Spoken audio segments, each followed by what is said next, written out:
ডাকসু নির্বাচনে দাঁড়ানোর আমার এক্সপিরিয়েন্সটা নেওয়ার ইচ্ছা আছে যে আমি আচ্ছা ঠিক আছে করে দেখি। ঢাকা ইউনিভার্সিটিতে না একটা ভালো পড়াশোনা করার পরিবেশ নাই। এক কথায় বলবো আলহামদুলিল্লাহ। যেটা তফসিল ঘোষণা হবে কিনা সেটা নিয়েই তো আমাদের ছাত্রদের মধ্যে একটা আশঙ্কা ছিল। ইভেন আজকেও আমি ভাবছিলাম তফসিল ঘোষণার আগে যে আদৌ তফসিল ঘোষণা হতে যাচ্ছে কিনা, বাট কোনো প্রকার বাধা বিপত্তি ছাড়াই, ইভেন একটা মানববন্ধন বা কোনো একটা নেগেটিভ কমেন্ট ছাড়াই যে তফসিলটা ঘোষণা হয়েছে এবং বিশ্ববিদ্যালয় প্রশাসন একটা টাইমলাইন দিতে পেরেছে, এই বিষয়ে আমরা সবাই খুবই পজিটিভ।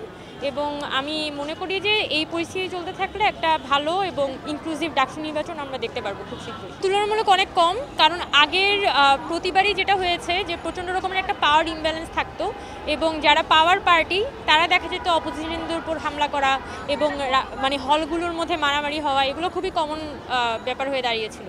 তবে এই ডাকসুতে সেই ঘটনাটা হবে এটা আমার এখনও মনে হচ্ছে না, কারণ এখানে কোনো পলিটিক্যাল স্টুডেন্ট গ্রুপই আসলে খুব একটা পাওয়ারফুল না, বরং স্টুডেন্ট গ্রুপগুলোর মধ্যে একটা সহাবস্থান এখনও পর্যন্ত ক্যাম্পাসে আছে।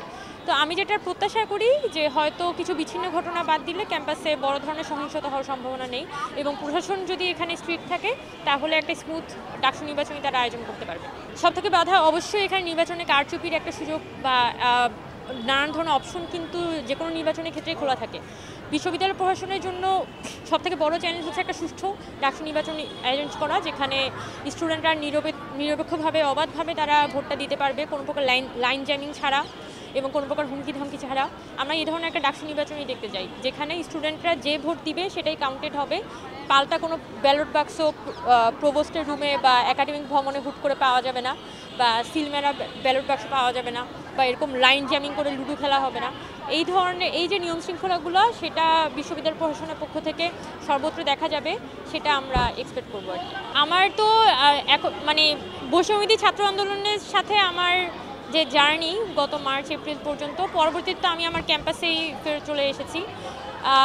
এখন ইন দ্য লং রান যেহেতু আমি রাজনৈতিক সংগঠন বলি বা এটার প্রতি আগ্রহ আছে, একই সাথে আমার পড়াশোনা করে যাওয়ার ইচ্ছা আছে এবং বাংলাদেশ বলি বা পৃথিবীব্যাপী বিশ্ববিদ্যালয়ের কাঠামোগুলো যেভাবে করে কাজ করে সেগুলো নিয়ে আমার প্রচুর আগ্রহ আছে, কাজ করার অনেক ইচ্ছা আছে।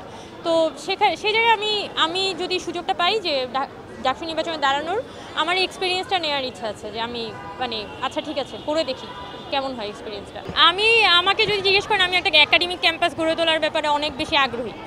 আমি নিজে পড়াশোনা করেছি, আমার অনার্স করেছি আমি বায়োকেমিস্ট্রি থেকে, এবং আমরা বায়োকেমিস্ট্রি তো খুবই জনবিচ্ছিন্ন একটা সাবজেক্ট, বা কার্জন হলের একদম শেষ মাথায় আমার ডিপার্টমেন্ট। এবং আমি সেজন্য যেটা হয়েছে, আমাদের ডিপার্টমেন্ট সবসময় খুবই স্ট্রিক্ট ছিল, পড়াশোনা করতে হয়েছে প্রচুর। তো এই পড়াশোনার পরিবেশের মধ্যে যেতে গিয়ে আমি যেটা বুঝেছি যে ঢাকা ইউনিভার্সিটিতে না একটা ভালো পড়াশোনা করার পরিবেশ নাই। সো আমার ক্যাম্পাসের তো এটা আমার প্রাথমিক প্রায়োরিটি হওয়ার কথা, যে যাই হোক না কেন আমি ক্যাম্পাসের স্টুডেন্ট এবং আমার campus is bound to give me that service. কিন্তু আনফর্চুনেটলি সেটা আমরা পাই নাই। এখন আমাদের যেহেতু সবসময় আমরা পড়াশোনা করেছি এবং আমাদের একাডেমিক রেজাল্টও আলহামদুলিল্লাহ খুবই ভালো ছিল, সবসময় আমরা স্টুডেন্ট ছিলাম। তো আমার যে টেন্ডেন্সিটা অবশ্যই থাকবে সেটা হচ্ছে যে স্টুডেন্টরা অ্যাকচুয়ালি পড়াশোনাটা করতে চায়, ইভেন সে হয়তো গবেষণা না, সে হয়তো বিসিএসই পড়বে, কিন্তু তার যাতে একটা রেগুলার একাডেমিক লাইফ সেই ঢাকা ইউনিভার্সিটিতে কাটিয়ে যেতে পারে উইদাউট কোনো বড় ভাইয়ের তার রুম দখল করা ছাড়া বা তার খাবারের কোয়ালিটি খারাপ হওয়া ছাড়া, এই ধরনের একটা পরিবেশ আসলে আমি ঢাকা ইউনিভার্সিটিতে এনশিওর করতে চাই। বেয়ার মিনিমাম যেটা হচ্ছে একটা একাডেমিক ক্যাম্পাস, এই ঢাকা ইউনিভার্সিটিতে আমি এনশিওর করতে চাই।